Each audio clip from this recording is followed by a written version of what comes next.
تو پٹیاں پڑھائیاں جاتی ہیں اللہ کے سوا کوئی نہیں، اللہ کے سوا کوئی نہیں، اللہ ہی سب کچھ کرتا ہے، اور وہاں یہ خود اللہ علیہ پاس منہ نہیں کریں گے۔ کتنا پیارا شرک ہے، کتنا پیارا شرک ہے جو سارے مل کے کریں گے۔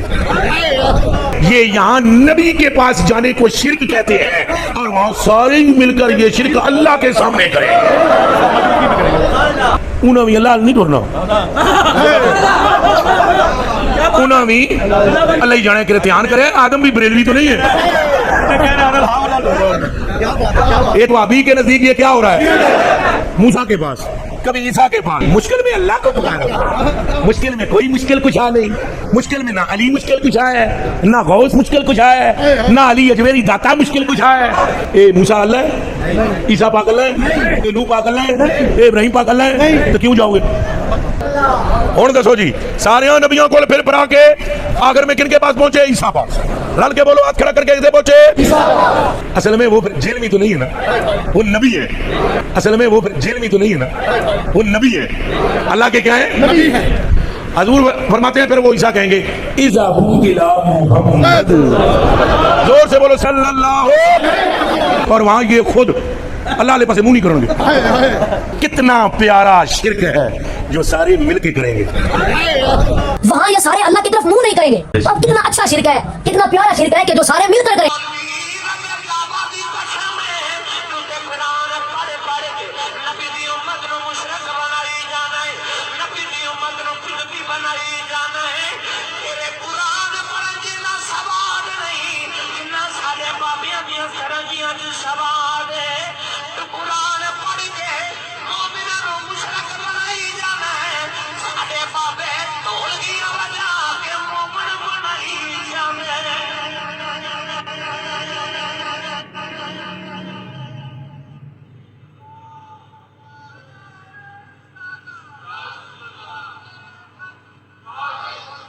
قرآن پڑھ کے نہ سواد نہیں جنہ ساڑھے بابے دی قوالیاں تو سواد ہے، قرآن پڑھ کے لوگوں کو مشرک بنانا ہے۔ وہ جو بچہ ہے اس نے بھی وہ تقریر رٹ لی، بس یہ بچے اسی طرح کے ہیں۔ اس سے زیادہ شیاطین بچے ہم ہوا کرتے تھے جب ہمارے استاد ہمیں قرآن و سنت کے خلاف تعلیمات دیا کرتے تھے، کیونکہ وہ بھی کیا دن تھے، ہم بھی ایک جن تھے۔ آج ہم دیو ہیں، جنوں کے بھی پیو ہیں، ہم بھی بریلوی رہے 31 سال تک۔ یہ ساری شیطنت، یہ سارے غلیظ عقیدے اور رسول اللہ صلی اللہ علیہ وآلہ وسلم کی محبت کو ایکسپلائٹ کر کے شرکی عقیدے امت کو سکھانا، اور پھر اسے رنگ یہ دینا کہ جو ان عقیدوں کو نہیں مانے گا وہ گستاخ رسول ہوگا۔ اور یہ کون سا فرقہ باتیں کر رہا ہے کہ جن کے اپنے بزرگوں کا یہ حال ہے۔ یہ بغدادی صاحب اکثر بایزید بستامی کا ذکر کرتے ہیں، تو ہم ان سے پوچھتے ہیں کہ تم ہمیں شفاعت رسول کا عقیدہ سمجھاؤ گے؟ ظالموں، تمہارے بزرگوں کا تو یہ حال تھا کہ تذکرۃ الاولیاء کے اندر شیخ فرید الدین عطار نے بایزید بستامی کے حوالے سے ان کے چیپٹر میں اینڈ پہ جا کے لکھا کہ بایزید بستامی سے کسی نے پوچھا کہ بتائیے قیامت والے دن لوگ کس کے جھنڈے کے نیچے ہوں گے؟ تو جواب میں ان کے بایزید بستامی نے کہا کہ میں قسمیاں کہتا ہوں کہ محمد اور تمام انبیاء میرے جھنڈے کے نیچے ہوں گے۔ اور اس بکواس پہ وہ رکا نہیں ہے، اس نے مزید جرأت کی، اور پھر وہ کہتا ہے لیوائی اعظم من لیوائی محمد، میرا جھنڈا تو محمد کے جھنڈے سے بھی بڑا ہوگا، والعیاذ باللہ تعالی۔ اب یہ لوگ جھوٹا دفاع کرتے ہوئے کہتے ہیں نہیں نہیں، وہ خود نہیں بول رہے تھے، ان کے منہ سے اللہ بول رہا تھا۔ ظالموں، اللہ کا جھنڈا لواء الحمد تو امام کائنات سید الاولین والآخرین شفیع المذنبین رحمت للعالمین سیدنا و مولانا امام اعظم محمد رسول اللہ صلی اللہ علیہ وآلہ وسلم کے مبارک ہاتھوں میں ہوگا۔ یہ کون سا جھنڈا ہے جو بایزید نے اٹھایا ہوا ہے؟ میں بتاتا ہوں، یہ اللہ ہی کا جھنڈا ہوگا، لیکن یہ اللہ کا وہ جھنڈا ہے جو اللہ نے مجرمین کے لیے رکھا ہوا ہے، جو بخاری اور مسلم دونوں میں حدیث ہے کہ قیامت والے دن ہر خائن اور غدار کے لیے میدان محشر میں ایک جھنڈا اٹھایا جائے گا، اور اس کے نیچے وہ خائن آگے کھڑا ہوگا اور بتایا جائے گا کہ یہ غدار ہے، ان کے بزرگوں نے رسول اللہ کے ساتھ غداری کی ہے. ان کے پاس بھی جھنڈے ہوں گے، غداری کے جھنڈے ہوں گے. لواء الحمد تمہارے بزرگوں کے ہاتھ میں نہیں ہونا. تو جن کے بزرگ رسول اللہ صلی اللہ علیہ وآلہ وسلم کے عقیدہ شفاعت کے اوپر ڈاکہ مارے، وہ ہمیں سمجھا رہے ہیں کہ جی انجینئر صاحب جو ہیں وہ شفاعت رسول کے عقیدے کو نہیں مانتے. واہ واہ واہ. پہلے اپنے گھر والوں کی خبر لو بھائی. تمہارے عقیدے جو ہیں وہ گستاخانہ ہے، تمہارے بزرگوں کے عقیدے گستاخانہ ہے، اور آج تک تم لوگ ان کو چھاپ رہے ہو. اور یہ جو ہے نا انٹرنیشنل بابا ہے فرید الدین عطار، تذکرۃ الاولیاء کتاب، یہ دنیا میں جتنے قصہ کہانیاں آپ کو سننے میں ملتی ہیں نا، خواہ وہ مصباحی صاحب سنا رہے ہوں، الیاس قادری صاحب سنا رہے ہوں، ثاقب رضا مصطفی صاحب سنا رہے ہوں، یا یہ جمال الدین قادری صاحب سنا رہے ہوں، یہ ساری کہانیوں کا جو انوینٹر ہے نا وہ فرید الدین عطار ہے. آج سے آلموسٹ کوئی 800 سال پہلے وہ فوت ہوا. فوت کیا ہوا؟ 627 ہجری میں منگولوں کے ہاتھوں قتل ہو گیا، اور نگاہ مار کے منگولوں کو غائب نہیں کر سکا.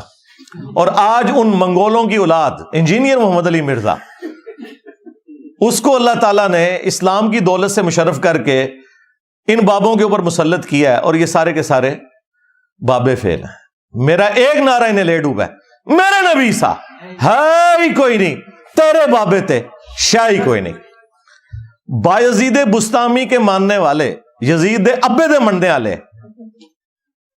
جو یہ بکواس کرتا تھا، بھونکتا تھا کہ قیامت والے دن محمد اور تمام انبیاء میرے جھنڈے کے نیچے ہوں گے اور میرا جھنڈا محمد کے جھنڈے سے بھی بڑا ہوگا. اب یہ بات میں اس لیے کر رہا ہوں کہ یہ لوگ اس بات کو مانتے ہیں، یہ انکاری نہیں ہے. ابھی فتویٰ صرف مفتی منیب صاحب نے چشتی رسول کے اوپر دیا ہے. ہاں ابھی بہت سا کام باقی ہے. ان عبارتوں پہ کوئی فتوے نہیں ہے، ان کی تعویل کرتے ہیں شطحیات کے نام کے اوپر، اور پتہ نہیں کیا کچھ باتیں کرتے ہیں. خیر میں اس کو کافی دفعہ ٹاپک میں ڈسکس کر چکا ہوں، آج میرا وہ ٹاپک نہیں ہے. تو اللہ کے محبوب صلی اللہ علیہ وآلہ وسلم نے بالکل واضح دین امت کو دیا ہے جو قرآن و سنت کے اندر آیا ہوا ہے. ہم نے نہ اس میں کوئی چیز ایڈ کرنی ہے، نہ اس میں سے کوئی چیز مائنس کرنی ہے. لہذا ہمیں یہ دھونس لگانا، ایک چیز کو لے کے دوسری چیز ثابت کرنے کی کوشش کرنا، یہ تو ظالموں اسی طریقے سے ہے کہ کوئی شخص قرآن سے آیت اٹھائے کہ حضرت آدم علیہ السلام کو فرشتوں نے سجدہ کیا، تو چونکہ محمد رسول اللہ امام الانبیاء ہیں صلی اللہ علیہ وآلہ وسلم، ہم بھی انہیں سجدہ کر سکتے ہیں. تو مجھے بتائیے یہ ایکسٹراپولیٹ ہو سکتا ہے عقیدہ؟ ہم کہیں گے کہ بھائی اس وقت جائز تھا. اب ابو داؤد اٹھا کے دیکھو، نبی علیہ السلام نے تو صحابی کو ڈانٹ دیا اور کہا جب میں فوت ہو جاؤں گا تم میری قبر سے گزرو گے، کیا وہاں پر بھی مجھے سجدہ کرو گے؟ ان کا نہیں یا رسول اللہ. فرمایا پھر مجھے کیوں سجدہ کر رہے ہو؟ اگر میں سجدہ جائز سمجھتا تو بیویوں سے کہتا کہ اپنے خامدوں کو سجدہ کریں اس حق کے سبب جو اللہ نے دیا ہے. تو ہم ایکسٹراپولیٹ نہیں کر سکتے اس طریقے سے. یہ تو اسی طریقے سے ہے کہ کوئی شخص کہ قرآن میں لکھا ہوا ہے یو فون، لکھا ہوا ہے قرآن میں یو فون. ایک تو آپ کا موبائل نیٹ ورک ہے نا یو فون، لیکن قرآن والا یو فون اور ہے اور یہ mobile network Ufone اور ہے. قرآن میں مسقالہ بھی لکھا ہوا ہے، ہاں مسقال ذرۃ خیر یرا، ہاں لیکن قرآن میں مسقال اور ہے اور جو یہ مسقال ہے موبائل والی یہ اور ہے. تراویح ثابت ہو گئی ہیں جی. ظاہر ہے جب قرآن و سنت سے کوئی چیز ثابت نہ ہو تو تراویح سے وی بن جاتا ہے نا. جب 20 نہ ثابت ہو رہا ہو تو تراویح.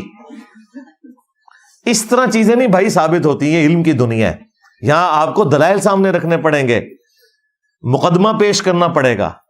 شفاعت رسول صلی اللہ علیہ وآلہ وسلم برحق ہے، اس کو نہ ماننے والا گمراہ ہے، بد مذہب ہے، جہنمی ہے. لیکن شفاعت رسول کا عقیدہ ایکسٹراپولیٹ کر کے آپ دنیا میں فرشتوں کو، پیغمبروں کو، جنوں کو یا بزرگوں کو مدد کے لیے پکارنا شروع کرتے.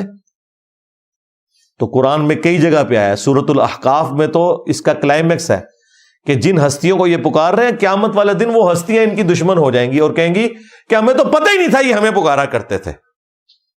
عبد القادر جیلانی نہیں کہہ دینا کہ انہیں تو پتہ ہی کوئی نہیں سی کہ اے بغدادی کہتا جی چھڑ دو بچ عبد القادر پہ گیا جی. عبد القادر نے روح کھو لی, ہو گیا بغدادی تو نال بغدادی لاندہ رہے, بغداد والے تو پتہ ہی نہیں سی کہ میرے بات کیا کر دے رہے ہو میرے نال. قادر دیا میں گلاں سناواں اپنے بابے دیاں تے تواں پٹھا کر کر کے ماراں. میں تو اللہ دی قسم ڈردا ہاں جہڑیاں گلاں بابے غوث پاک نے فرمائیاں. آپ دا ایک مرید ہو گیا فوت, ہن سنو فرماتے ایک بندہ فوت ہو گیا تو اس کی قبر میں جب فرشتے اس کو عذاب دینے لگے نا گر سے, تو بابا اور چلے گئے قبر. ہن مرزا جیلمی بولے گا او جی غوث پاک کہاں سے چلے گئے؟ ایک کتے دے دماغ میں جو پاؤنک تو سوا ککھ نہیں آؤں.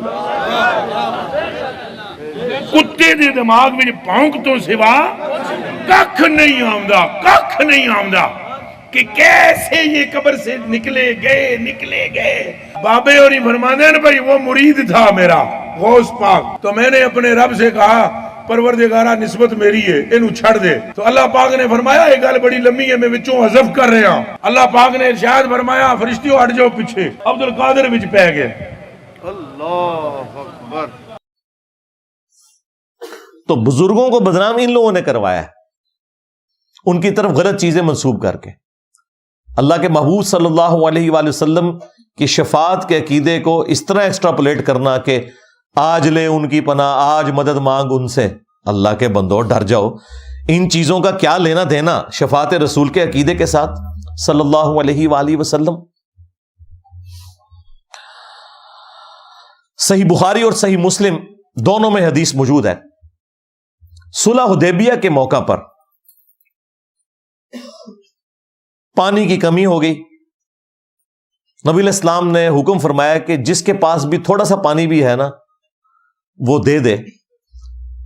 بمشکل ایک پیالہ بنا تھوڑا تھوڑا پانی جمع کر کے. تو آپ صلی اللہ علیہ وآلہ وسلم نے اپنی مبارک انگلیاں اس پانی میں ڈالی اور اس پیالے میں سے پانی کے چشمے نکلنا شروع ہو گئے. جابر بن عبداللہ رضی اللہ تعالیٰ عنہ سے وہ تابعی پوچھتا ہے کہ وہ پانی کتنا تھا؟ تو جابر بن عبداللہ کہتے ہیں کہ اللہ کی قسم ہم 1500 لوگ تھے جنہوں نے پانی پیا, اپنے تمام جانوروں کو پلا لیا اور مشکیزیں بھی بھر لیے, تب بھی وہ پانی ختم نہیں ہو رہا تھا. ہم 1,00,000 بھی ہوتے نا تو وہ پانی زیادہ تھا جو ایک پیالے سے نکلا. اسی کانٹیکسٹ میں ایک اور حدیث ہے صحیح مسلم میں کہ ایک دفعہ ایک سفر کے دوران کھانے پینے کی قلت ہو گئی تو سیدنا عمر نے رسول اللہ سے ریکویسٹ کی صلی اللہ علیہ وآلہ وسلم, یا رسول اللہ ہم نے کچھ پانی تھوڑا سا جمع کیا ہے اور تھوڑا سا کھانا ہے, تو آپ ذرا اس میں برکت کی دعا فرما دیں. کیونکہ حضرت عمر کو پتا تھا کہ نبی علیہ السلام جب برکت کی دعا کریں گے تو وہ تھوڑا سا پانی بھی سب کے لیے کفایت کر جائے گا, اور وہ کفایت کر گیا.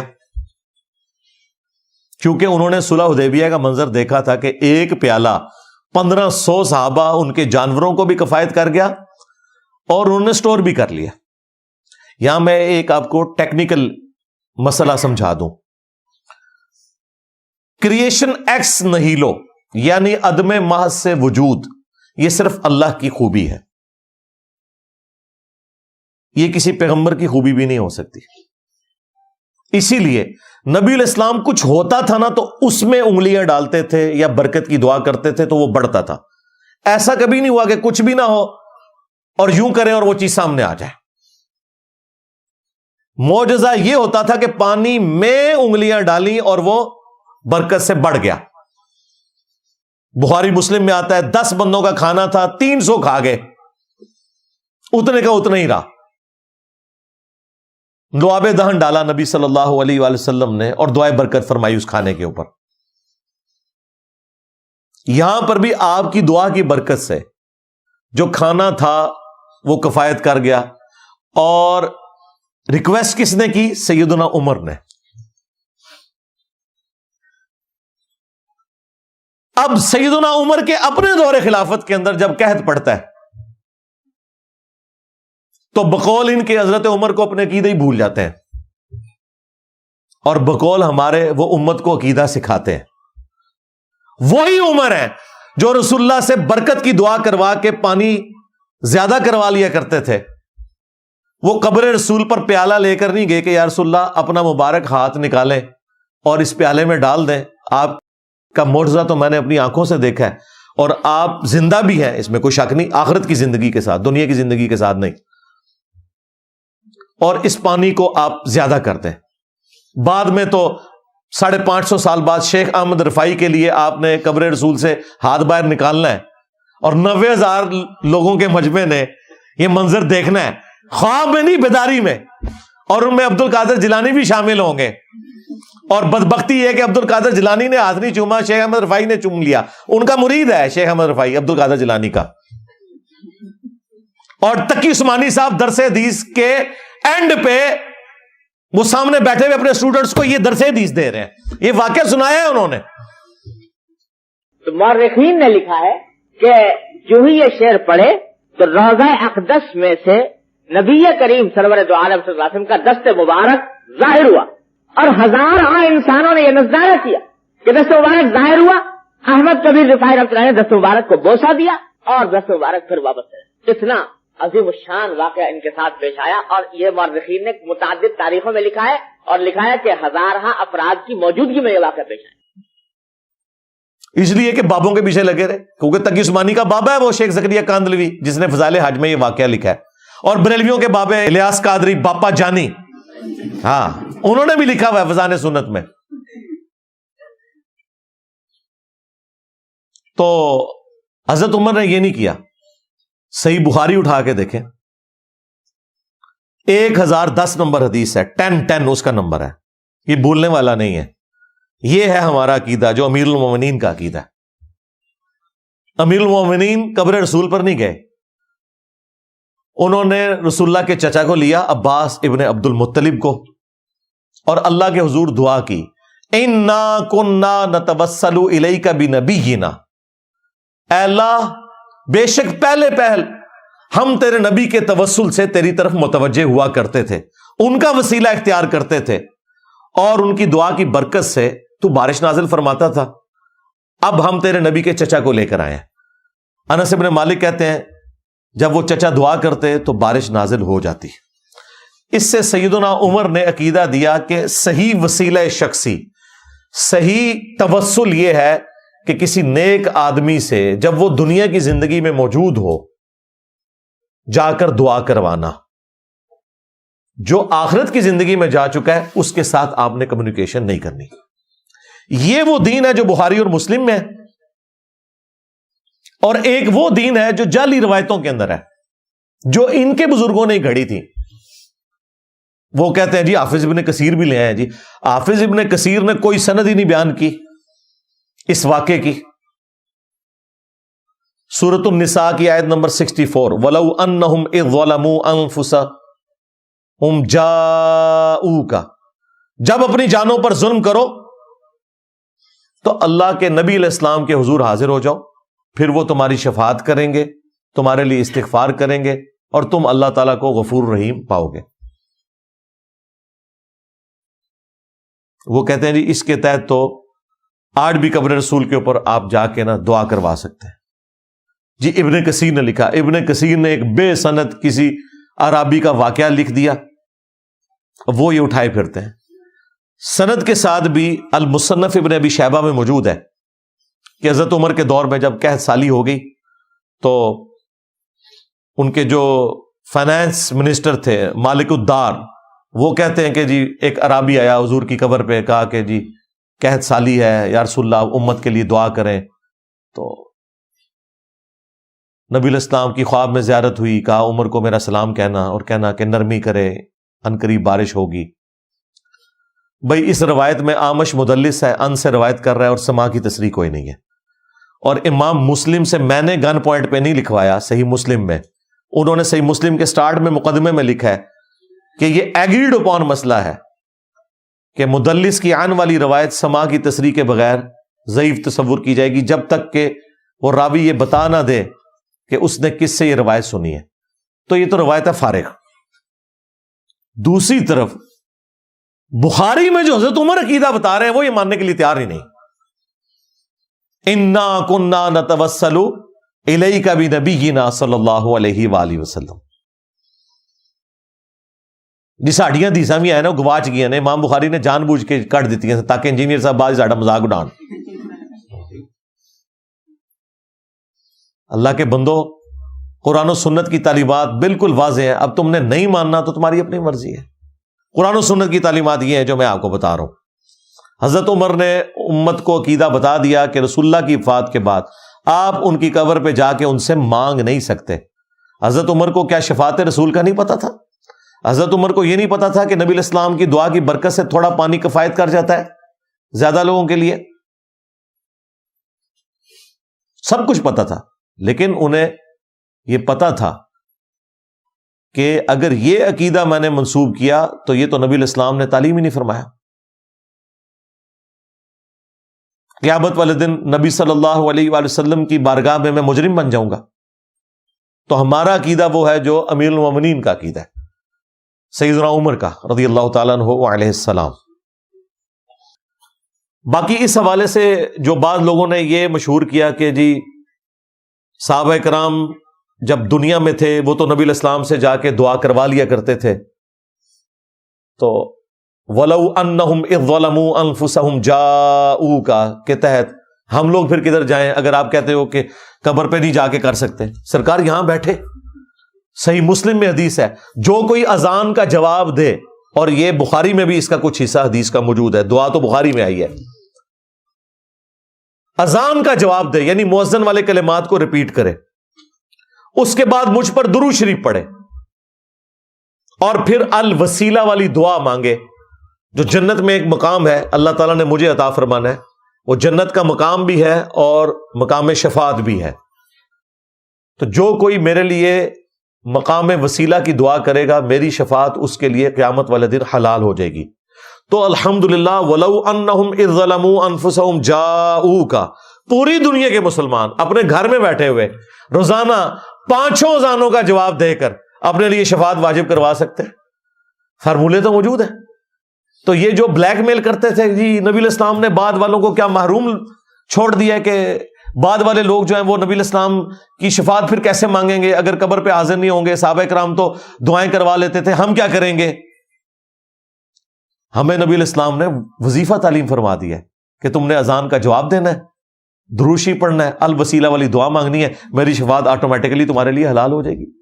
الحمدللہ. باقی قبر رسول سے مانگنا, اس پہ میری ایک تفصیلی ویڈیو ریکارڈ ہے. قبر رسول سے متعلق عقیدہ, گنبد خضرا سے متعلق عقیدہ, صحیح عقیدہ کیا ہونا چاہیے, قبر رسول کی حاضری کا طریقہ, یہ ساری کی ساری چیزیں میں نے الحمدللہ الگ سے ویڈیوز میں ریکارڈ کروا دی ہوئی ہیں. جسے شوق ہے تو وہ تفصیل کے لیے وہ والی ویڈیوز دیکھ لیں. یہ جو آیت ہے وَلَوْ أَنَّهُمْ إِذْ ظَلَمُوا أَنفُسَهُمْ جَاءُوكَ, اس سے اگلی آیت بھی ہے اور وہ ہے فَلَا وَرَبِّكَ لَا يُؤْمِنُونَ حَتَّى يُحَكِّمُوكَ. اے نبی مجھے تیرے رب ہونے کی قسم یہ کبھی بھی ایمان والے نہیں ہو سکتے جب تک کہ اپنے ہر معاملے میں تمہیں حاکم نہ مان لیں, اور پھر جو تم فیصلہ فرما دو اسے اپنے دل سے نہ مان لیں. یعنی صرف زبانی کلامی نہیں ماننا, اندر سے بھی ماننا ہے کہ جو نبی الاسلام نے میرے حق میں فیصلہ کیا ہے اگرچہ میرے خلاف بھی ہے وہ درست فیصلہ ہے. تو یہ مومن ہی نہیں ہو سکتے. اب مجھے بتائیے اگر اس آیت سے کوئی یہ رزلٹ نکالنا شروع کر دے کہ دنیا کی عدالتیں ختم کر دی جائیں, ایٹ لیسٹ مدینہ شریف میں تو کوئی عدالت نہیں ہونی چاہیے, قبر رسول سے جا کے فیصلے کروائے جائیں, کیونکہ ہمیں یہی کہتے ہیں نا, یہ کہتے ہیں وَلَوْ أَنَّهُمْ إِذْ ظَلَمُوا أَنفُسَهُمْ جَاءُوكَ کے تحت قبر رسول سے جا کے شفاعت کروانی چاہیے. تو ہم کہتے ہیں بھائی اس کا کانٹیکسٹ قرآن میں موجود ہے کہ یہودی جو ہیں اور منافقین اسلام کے خلاف سازشیں کر رہے تھے, کئی کلمہ گو تھے جو اوپر سے مسلمان تھے اندر سے منافق تھے, وہ اپنے فیصلے طاغوت سے کرواتے تھے. تو اللہ تعالیٰ نے فرمایا کہ اب یہ جو لوگ طاغوت سے فیصلہ کروا چکے ہیں نا اب جب تک آ کے آپ سے معافی نہیں نہ مانگتے اور آپ ان کے لیے دعائیں مغفرت نہیں کرتے نا، اس وقت تک ان کی بخشش نہیں ہونی، کیونکہ انہوں نے آپ کے ساتھ غداری کی ہے. یہ بات ہو رہی تھی، اس میں قبر رسول کہاں سے آ گئی؟ اور اس سے آگے یہ والی آیت کہ تیرے رب ہونے کی قسم، یہ کبھی بھی مومن نہیں ہو سکتے جب تک کہ اپنے ہر فیصلے میں تمہیں حاکم نہ مان لیں. تو اس کا کیا مطلب ہے کہ دنیا کی عدالتیں اب ہم ختم کر دیں گے؟ نہیں بھائی، نبی علیہ السلام کی مبارک زندگی میں تھا کہ آپ سے فیصلہ کروانا ہے، اور آپ علیہ السلام کے بعد قرآن و سنت سے فیصلہ ہوگا. ورنہ سب سے پہلا اختلاف تو نبی علیہ السلام کی وفات کے بعد جو ہوا وہ سقیفہ بنی ساعدہ والا ہے.